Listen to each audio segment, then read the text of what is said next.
আসছে সামনে ঈদ, আর ঈদের মধ্যেই অনেকের বাড়িতে এমন একটি ছাগল থাকতে পারে। আপনারা অনেকেই অনেক খেয়ালের মধ্যে আপনারা আছেন, আর এই খেয়ালের মধ্যেই অনেকেই কিন্তু আপনার ছাগলটাকে টার্গেট করছে।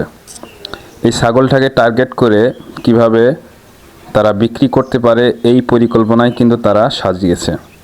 এজন্য আপনার যদি এমন একটি ছাগল থাকে, অবশ্যই আপনি সেই ছাগলটিকে চোখে চোখে রাখুন। নাহলে এই 10 দিন বাড়িতে বেঁধে থুয়ে খাওয়ান, তাহলে আপনার একটা উপকার আসবে। এই ছাগলটা যদি হারিয়ে যায়, আপনার 20 থেকে 30 হাজার টাকা কিন্তু ক্ষতির মুখে আপনি পড়বেন। এই জন্য এই যে 2026 সাল, ঈদের আর মাত্র 5 থেকে 6 দিন সময় আছে।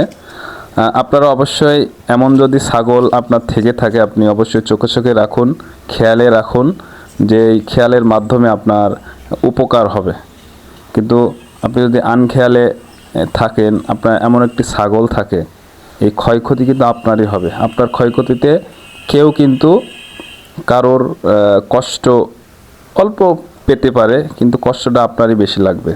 ধন্যবাদ। আমার এই ভিডিওটা যদি আপনাদের ভালো লাগে, অবশ্যই আপনারা লাইক, কমেন্ট, শেয়ার করবেন।